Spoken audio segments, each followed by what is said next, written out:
to get back to my goddamn room after those goddamn tests. Professor Bang, just to check the eye now. 450, 6, 5, okay. Professor Bang, how are you feeling today? Fine. Great, that's just great. How are my fluids? Pretty good. No kidney involvement yet. That's pretty amazing with Hex and Vin. How will you know when the kidneys are involved? Lots of in, not much out. That's simple. Oh, no. Compromised kidney function is a highly complex reaction. I'm simplifying for you. Thank you. We're supposed to. Bedside manner. There's a whole course on it in medical school. Colossal waste of time for researchers. I can imagine. Jason! Huh? What were you just saying now? When? Never mind. Professor Bang? Yes? Are you experiencing any confusion, short-term memory loss? No.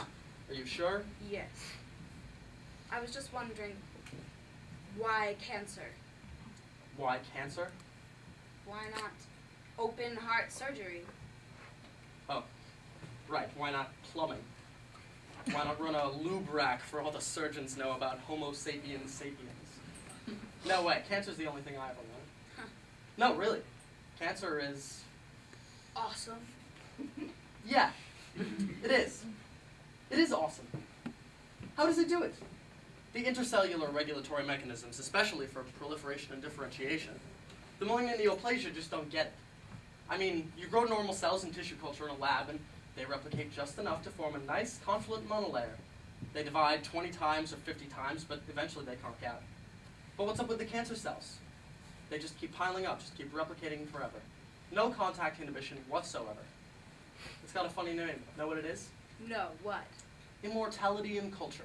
Sounds like a symposium. It's an error in judgment, in a molecular way. But why? Even on a protistic level, the normal cell-cell interactions are so subtle they'll take your breath away. Golden brown algae, for instance, the lowest multicellular life form on Earth, they're idiots. And it's incredible. It's perfect. So what's up with the cancer cells? Smartest guys in the world with the best labs, funding, they don't know what to make of it. What about you? Me? Oh, I've got a couple ideas, things I'm kicking around. Wait till I get a lab of my own. If I can survive this fellowship. The part with the human beings? Everybody's got to go through it. All the great researchers. They want us to be able to converse intelligently with the clinicians, as if the researchers were the impediment. The clinicians are such troglodytes. So smarmy. Like, we have to hold hands to discuss creatinine clearance. Just cut the crap, I say. Are you going to be sorry?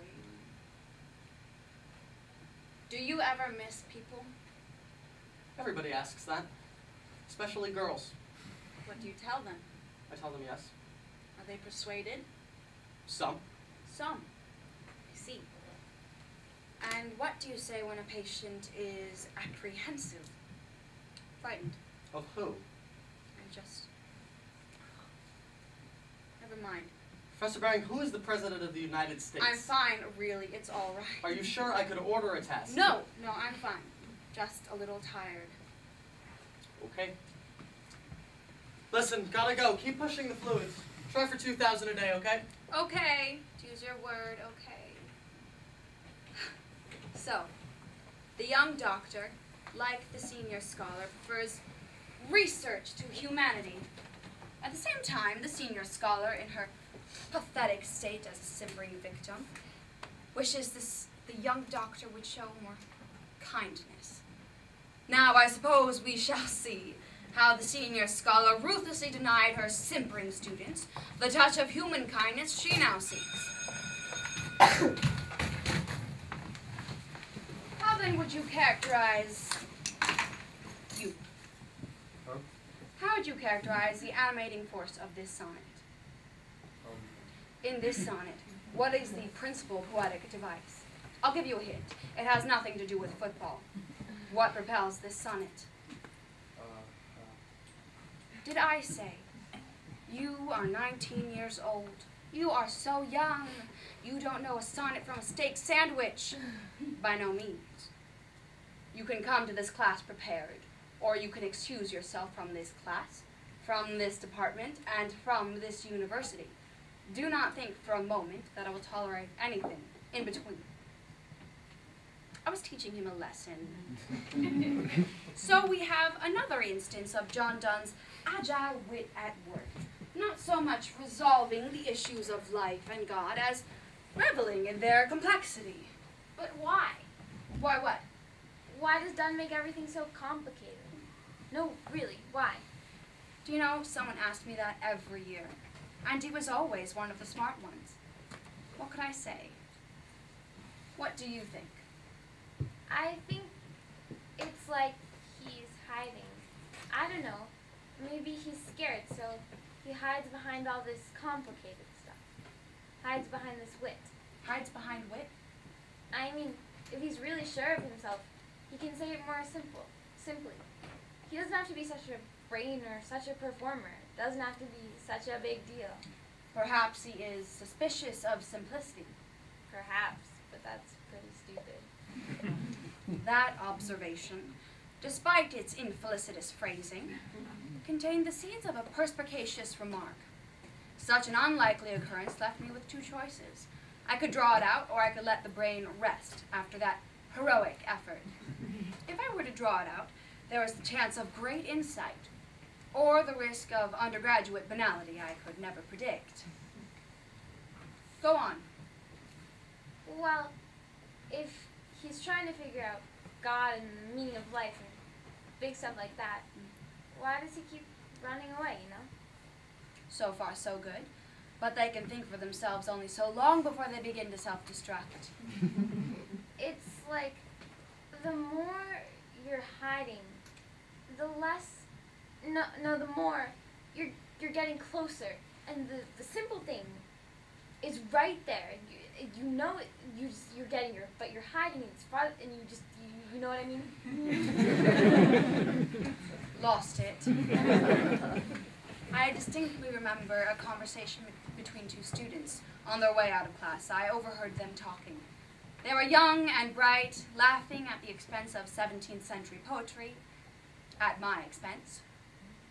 To scan the line properly, we must take advantage of the contemporary flexibility of the I-O-N endings, as in expansion. The quatrain stands. Our two souls, therefore, which are one, though I must go, endure not yet a breach, but an expansion, like gold to airy thinness beat. Bear this in mind in your reading. That's all for today. I hope I can get used to this new pronunciation. I know, I hope I can survive this course and make it to graduation. That was a witty little exchange, I must admit. It showed the mental acuity I would praise in a poetic text, but I admired only the studied application of wit, not its spontaneous eruption. Professor Barry, can I talk to you for a moment? You may. I need to ask you for an extension on the essay. And I know your policy, I'm really Don't sorry. tell me. Your grandmother died. You knew. It was a guess. I have to go home. Do what you will, but the paper is due when it is due. I don't know. I feel such... What is the word? I look back on these scenes and It was late at night. The graveyard shift. Susie was on. I could hear her in the hall. I wanted her to come and see me. So I had to create a little emergency. Nothing dramatic. It worked. Miss Baring, is that you beeping at 4 in the morning? Did that wake you up? Sorry, it just gets included sometimes. I was awake. You were? What's the trouble, sweetheart? Do not think for a moment that I let anyone call me sweetheart. But then I allowed it. Oh, I don't know. Can't sleep? Oh, I just keep thinking. If you do that too much, you can get kind of confused. I know. I'm in a quandary having all of these doubts. What you're doing is very hard. Hard things are what I like best. I know, but it's not the same, is it? It's almost like it's out of control. I'm scared. I mean, of course you are. I don't feel sure of myself anymore. And you used to feel sure. Oh, yes, I used to feel sure. It's all right, Vivian. Would you like a tissue? Vivian, would you like a popsicle? right back.